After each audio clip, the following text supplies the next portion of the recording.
Біліп істеген қателік күнәларымызды Алла кешіріп, қияметтің күнінде баршаларымыздың жүздеріміз жарқырсын. Ата-анаға жақсылық жасау бұл перзенттік міндетіміз. Кейде естіп жатамыз, қазір менің нем болмай жатыр дейді, уақытымда береке жоқ. Бұның барлығы неден деп жатады? Сонда ғалымдар былай деп жауап береді. Берекеге тап болғың келсе, қандай да бір берекені артқың келсе, көбейткің келсе, онда бірінші Құран оқу дейді. Біз қайда отырмыз қазір? Құран түскен ай Рамазан айында отырмыз.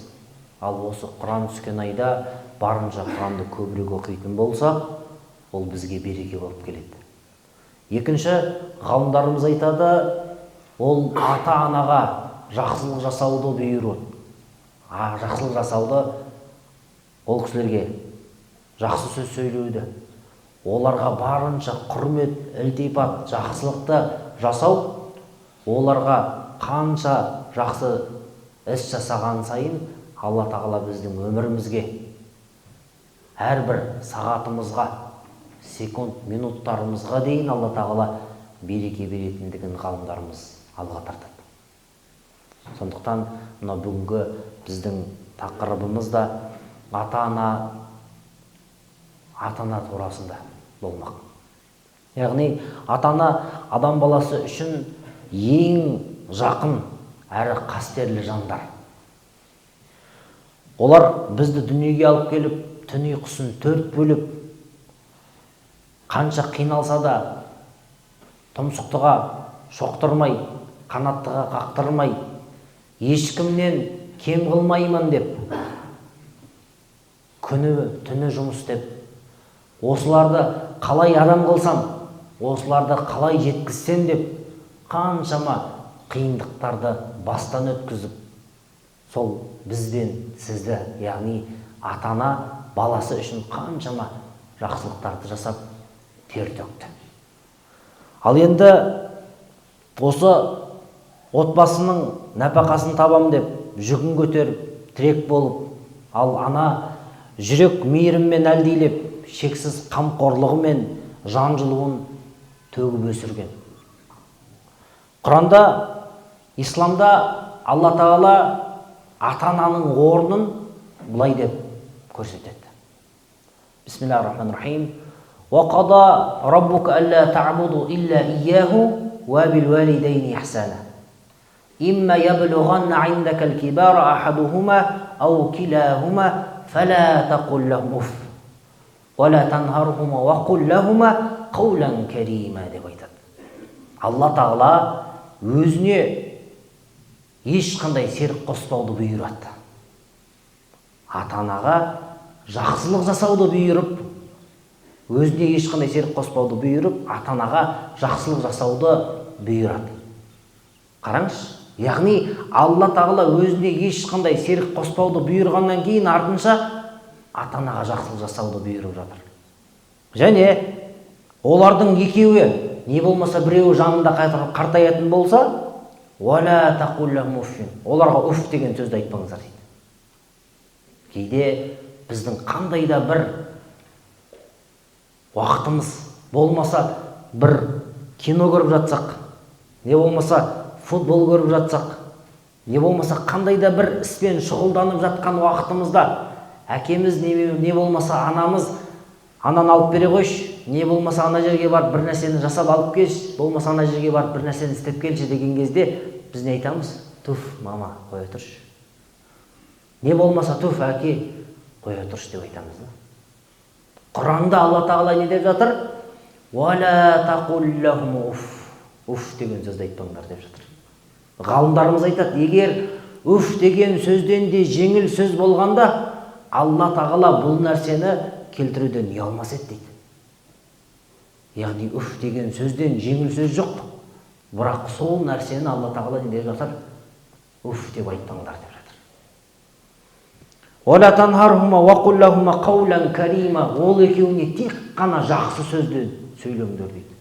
жанға жағымды, олардың көңілін көтеретін, оларға тек қана жақсылықты, дұрыстықты, тек қана анашым, әкешім деген сөздерді, жылы сөздерді айтыңдар деп жатыр. Және ол екеуіне зекіп ұрыспаңдар деп жатыр. Бәле болдыңдар ғой, ақыл айта бермеңдерші деп айтпаңдар деп жатыр Алла Тағала. Бұл тікелей аят. Алла Тағаланың кімге айтып жатқаны сіз бен бізге бұйрығы.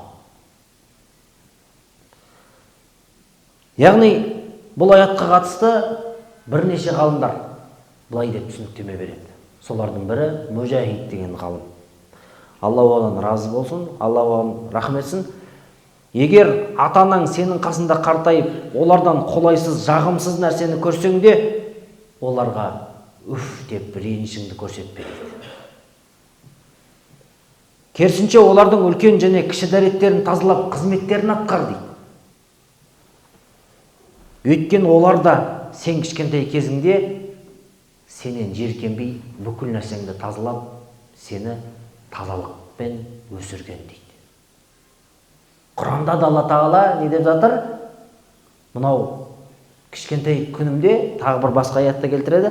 Раббирхамхума кама раббаяни сағира. Раббым мені кішкентай күнімде қалай мәпелеген болса, қалай мейіріміне бөлеген болса, тура солай оларды да өзіңнің мейіріміңе, рахымыңа бөле деп дұға жасауды Алла Тағала бұйырады. Яғни біздің осы жерде асын сызып кетуге болады. Яғни кішкентай күнімізде қалай мәпелеген болса. Әркім өзі кішкентай баланы қазір қолына алып қарасыншы, бірдеме істей ала ма? Өзі тазалана ала ма? Жоқ. Міне сол нәрсені Алла Тағала не деп жатыр? Кішкентай күндеріңде сендерден жеркенбей, сендерден қашпай, былай жасамай не істеп жатыр? Сол нәрсенің барлығын тазалап беріп жатыр дейді. Және олар үшін дұға жаса дейді. Кішкентай күнінде қалай мәпелеген болса, қалай өсірген болса, тура оларды да өзің рахымыңа, мейіріңе бөле деп дұға жасауды бұйырып жатыр. Яғни ата-анаға жақсылық жасау тек материалдық қамқорлықпен шектелмейтіндігін, және оның көңілін сұрау, қал-жағдайын білу, оларға дұға ету арқылы ақыл кеңесіне құлақ асу үлкен сауапты іс екендігін көрсетеді. Әсіресе қартайған шақтарында олардың әрбір сөзіне, өтінішіне сабырмен қарап қызмет ету Алланың разылығына жеткізетін үлкен істердің бірі. Осы тұста пайғамбарымыз саллаллаху алейхи ва саллям бір хадисінде былай деп келтіреді. Ридаллахи фи ридал валидейн ва сахатуллахи фи сахатил валидейн. Алла Тағаланың разылығы ол ата-ананың разылығында. Ал Алланың ашуы ол ата-ананың ашуында. Яғни ата-ананың наразылығында, ата-ананың разы еместігінде Алланың да разылығы емес екендігі дейді. Сонда біздің Алланың разылығын табу үшін ең бірінші кімнің разылығын табу керек екенбіз? Ең бірінші ата-ананың разылығын тауып, оларға барынша не жақсылық жасауымыз керек екен, олардан барынша жақсы сөздерді естіп қалуымыз керек екен. Қазақ атамыз айтады, үлкеннен қарғыс алмаңдар дейді, алғыс алыңдар дейді. Біз өзімізден кейінге келетін ұрпақтан қандай жақсылықты, сыйды, құрметті, жақсылықты, сыйлықты, құрметті не бар? Қандай жақсылықты көргіңіз келсе де, сол жақсылықтарды қазір жасаңдар дейді. Кімге? Ата-аналарына. Қазақ бекер айтпайды ғой. Атаңа не қылсаң, алдыңа сол келеді. Біз қандай перзент болдық, біз қандаймыз, тура сондай адамды Алла Тағала бізге өсіріп береді. Бұл Алланың өзгермес заңдылығы, бауырлар. Осы бір тұста пайғамбарымыз саллаллаху алейхи ва саллям бірде мінберге көтеріліп бара жатып, 3 рет әмин деп айтады. Әмин, әмин, әмин дейді. Сонда сахабалар аң-таң. Алдындары мінберге көтеріліп бара жатып, әмин деп айтпайтын. Сонда сұрайды: я Расулулла, сіз мінберге көтеріп баратқанда үш рет әмин деп айттыңыз, сыры неде дейді. Сенің құрметті есімің Мұхаммед деп айтылған кезде оған жалғау қосыл. Саллаллаху алейхи уассалям. Алланың саған сәлемі мен салауаты болсын деп айтпаған адам бетімен жер сүзсін деп мен әмин деп айттым деді. Екінші, Рамазан айы келіп тұрып, Алла тағаланың рахымы, мейірімі, кешірімі жауып тұрған айда Алла тағаланың рахымынан мақрұм қалған адамды ораза ұстай алмай, ол адамды да бетімен жер сүзсін деп мен әмин деп айттым деді. Үшінші, ата-анасы тірі тұрып. Ата-анасы тірі тұрып, сол ата-анасының разылығын ала алмаған адам бетімен жер сүзсін дегенде мен әмин деп айттым деді. Жибрил алейхиссалам осы кезде келген еді дейді.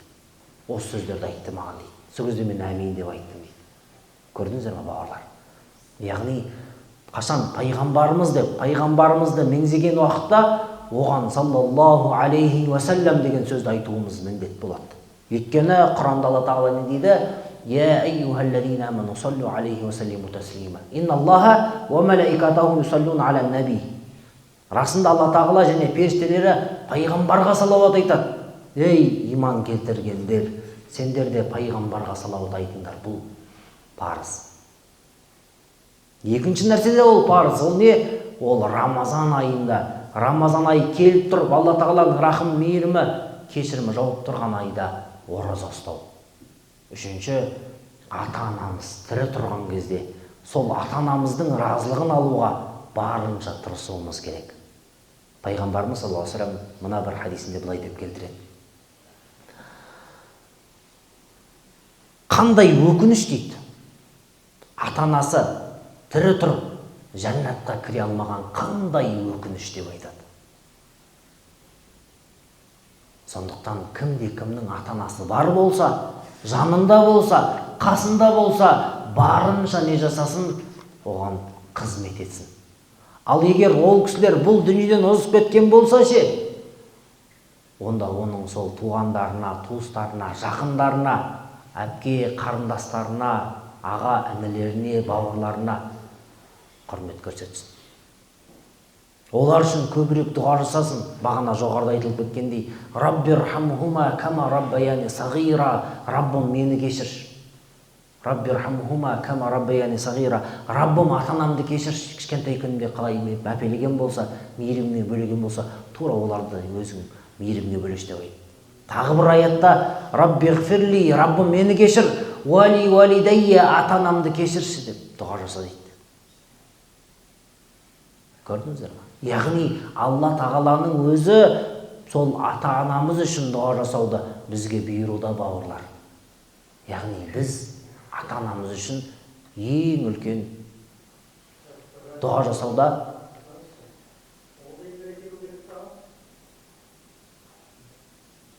барынша дұға жасауда тоқтатпауымыз керек.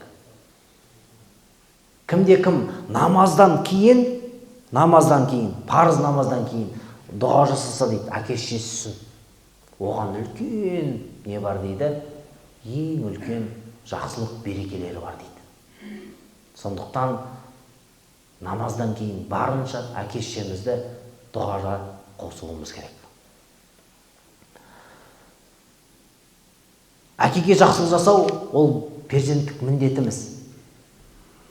Әкеге жақсылық жасау перзент үшін Алланың алдындағы жауап беретін қасиетті міндет. Өйткені әке отбасының тірегі, өмір жолында бағыт беруші. Маңдай терімен ризық тауып баласының болашағы үшін жанын аямаған жан. Алла елші саллаллаху алейхи ва саллям былай деп айтады. Әл-валиду аусату абуабил джаннати фаин ши'та фаади'а заликал баба ау ахфадху. Әке жұмақ қақпаларының ең ортасы, ең қадірлісі деді. Қаласаң сол қақпаны өз қолыңмен жоғалт, қаласаң оны көзіңнің қарашығындай сақта деді. Яғни әкеміздің барынша ол кісіні ренжітпеуге, ол кісіге барынша қатты сөз сөйлемеуге, барынша оған жақсылық жасауға бұйырып жатыр. Өйткені ол жәннаттың қақ ортасындағы бір есік деп айтты. Қаласаң оны сақта, қаласаң оны тәрк ет деп жатыр. Бұл хадис бізге әкенің разылығын алуға жұмаққа апарар жол екендігін көрсетуде. Қазақ атамыз айтады, әке асқартау, әке көрген оқ жонар, шеше көрген тон пішер деп бекер айтпайды. Сондықтан мынау кейде ағаларымызбен сөйлесіп отырғанда көбісінде айтатын нәрсесі, әкем осылай деп еді, әкем маған осы нәрсені үйретіп еді, әкемнің қандай керемет жан, керемет кісі деп ешкім әкесін жамандамайды.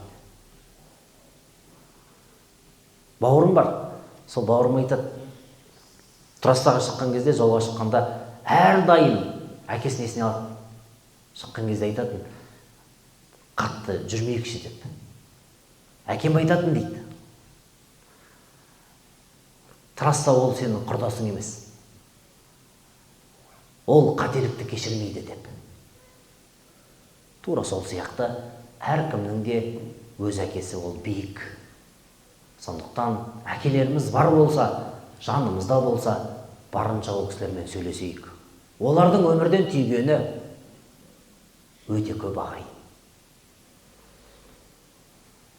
Имам Ғазали перзенттің әкенің алдында әдебі жайында былай деп айтады. Перзенттің әкесі алдындағы әдебі сөзіне мұқият құлақ асу. Бірдеме айтып жатса, оның сөзін бөлмеу. Қандай да бір істі тапсыратын болса, сол нәрсені жасауға тырысу. Оған дауыс көтермеу. Шақырған сәтте дереу бару. Оның көңілін жығуға әрекет етпеу. Сабырлықпен оған құшақ жаю. Оған жасаған жақсылықты және орындаған тапсырмасын міндетсімеу. Және оған аларып қабағын шытып қарамау. Ол ең үлкен әкенің алдындағы міндеті осы дейді. Кейде жас күнімізде, кішкентай күнімізде айтып жатса, түріміз бұзылып келеді. Неге? Өйткені түсінбедік. Қазақ атамыз не дейді? Ата-ананың қадірін балалы болғанда білерсің. Қазір балаң бірдеме десінші. Дүрсе қоямыз да. Ал кезінде сол нәрсені әкеміз жұтты да. Көтерді ғой. Сондықтан ата-ананың қадірін балалы болғанда білерсің. Ағайынның қадірін жалалы болғанда білерсің. 30 тістің қадірін қақсағанда білерсің. 2 аяқтың қадірін ақсағанда білерсің дейді. Сондықтан құрметті бауырлар, әке-шешеміз бар кезде, жанымызда жүргенде барынша құрметтеп, қадірлеп, қадіріне жетейік. Қолда бар алтынның қадірі жоқ дейді қазақ. Тірі күнінде қадіріне жете алмай, өлгеннен кейін басына қандай үлкен ескерткіштер қойып, артынан ат жаптырып, көкпар беріп, қаншама шығындар жасайды. Ал тірі күнінде соның үстіне бір көйлекті де алып бере алмайған бауырлар, Алла сақтасын. Ол өте өкінішті. Сондықтан пайғамбарымыз саллаллаху алейхи вассалам бір кісі келеді пайғамбарымызға. Сонда я Расулулла деп айтады. Әкем малымды менің рұқсатымсыз емденгісі келеді дейді. Сонда пайғамбар саллаллаху алейхи вассалам айтады, сен де және сенің малың да ол әкеңе тиесілі дейді. Сөйтіп сөзін жалғап былай дейді. Балаларың ең таза ризықтарыңның бірі, ендеше олардың малынан жеңдер деп осы сөз жалғайды. Яғни біздің тапқан табысымыз да. Бүкіл нәрсеміз ол кім үшін? Әкеміздің малы, дүниесі. Қазақ не деп айтады? Әкенің малы балаға мал болмайды. Ал баланың тапқан дүниесі әкесі үшін ол үлкен байлық. Сондықтан құрметті бауырлар, бұл ислам кейде мынау әлем желіде қарап отырсақ, айтады ғой, мешітке барған кезде не үйретеді сендерге? Анау сахабаларды айта береді, пайғамбарды айта береді. Бұл ислам ағайлар. Бұл ислам, бұл туралықты, жақсылықты, туралықты бұйыратын дін. Бұл үлкенге құрмет көрсетуді, кішіге ізет көрсетуді, ата-анаға қарайласуды, ата-ананың разылығын алуға бұйыратын дін. Инна дина индаллахил ислам, Алланың алдында қабыл болатын жалғыз дін ол ислам ағайын. Сондықтан Алладан безуге болмайды. Қазақ айтады, Құдайдан қорықпағаннан қорық дейді. Жүрегінде Аллаға иманы жоқ, Құдайдан қорықпағаннан қорық дейді. Сондықтан ата-анамыз бар болса, оларға барлық жақсылық жасайық. Тіпті қазақта сөз бар ғой, ата-анаң жынды болса, байлап бақ деген. Ол бекер емес. Өйткені ол исламның тікелей несі, бұйрығы. Кімге? Сол адамға.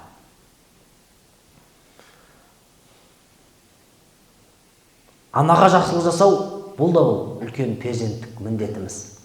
Біз баршамыз жақсы білетін үлкен хадис бар, білеміз,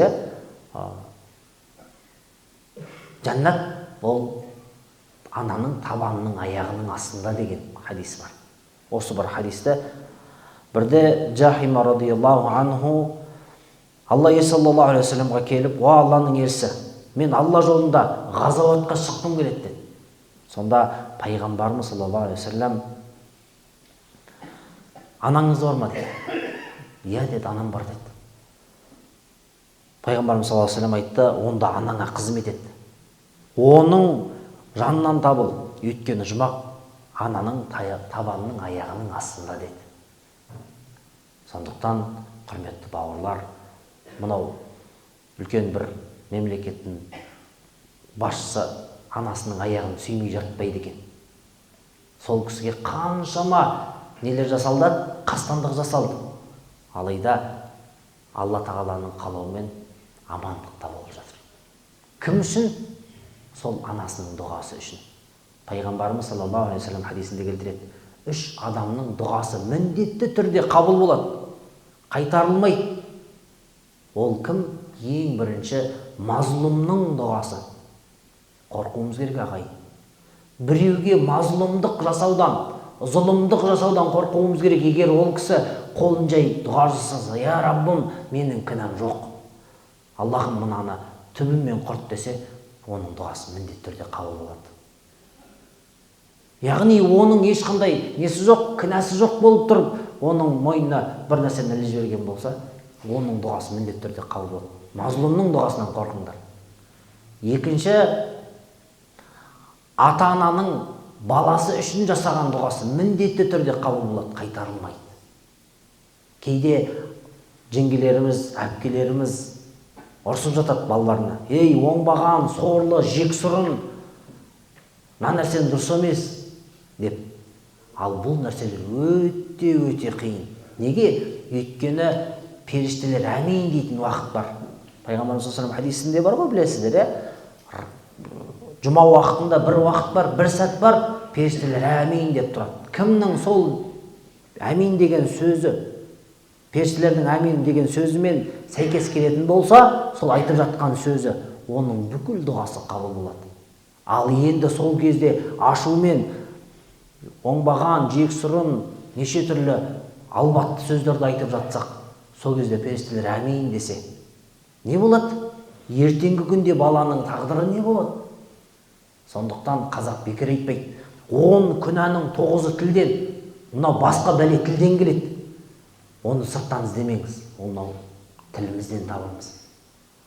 Сондықтан құрметті бауырлар, құрметті ағайын, мынау анамыз бар болса, ол кісілерге барынша дұға жасайық. Барынша ол кісілерге не жасайық? Барынша ол кісілерге қызмет жасайық. Мұхтар Әуезов былай деп айтады: әкең ғалым болса да, тәрбиені тезектеріп жүрген анаңнан аласың деп бекер айтпайды. Сонымен қатар ғалымдық ол ізденіспен, кітап оқумен, табандылықпен келеді. Ал ананың ақ сүтімен, ақ батасымен сіңетін нәрсе ол не? Ол адамдық қасиет. Яғни анамыздың мынау ақ сүтімен Абайдай тұлға туылды ғой.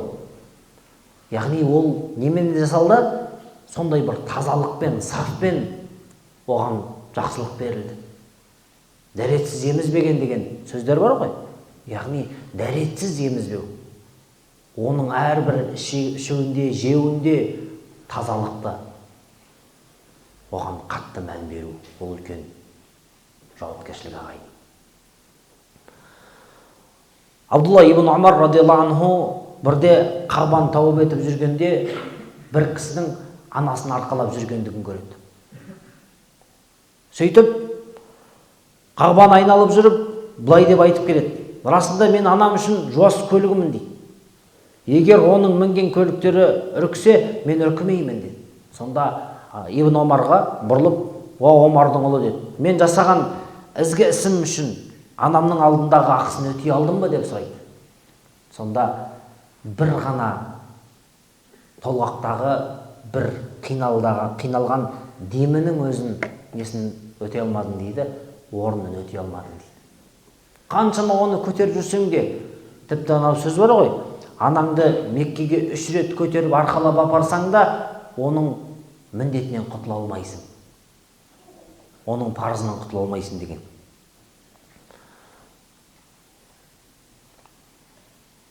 Абдулла ибн Умар радиаллаху анху тауып жасап, Ибрахим мақамына келіп 2 ракағат намаз оқиды да, қасында тұрған Абу Муса: ей Абу Муса деді, әр 2 ракағат намаз өзінен бұрынғы күнәларды өшіреді деп осы жерден тоқтады.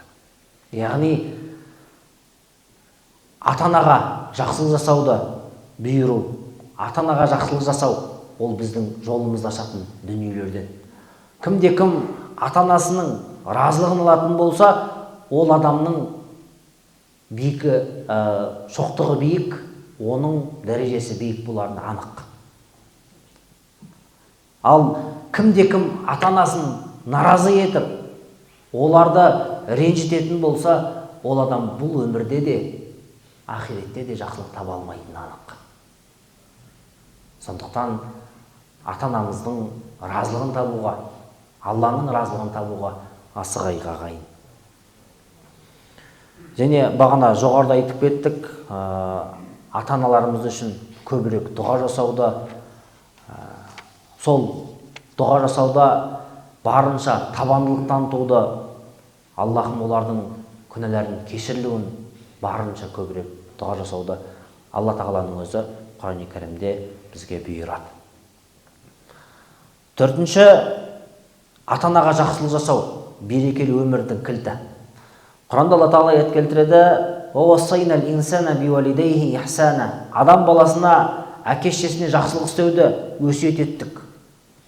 Яғни әке-шешесіне жақсылық жасауды өсиет еттік. Тағы да бір аятта: "Бисмиллахир-рахманир-рахим. Уабудуллаха ва ла тушрику бихи шай'a ва бил валидайни ихсана". Алла Тағалаға құлшылық етіңдер, оған еш нәрсені ортақ етіп қоспаңдар. Сондай-ақ әке-шешеге жақсылық жасаңдар деп бұйырдық дейді. Яғни Алла Тағала өзіне ешқандай серік қоспауды бұйырып, артынша ата-анаға жақсылық жасауды бізге міндеттеп жатыр.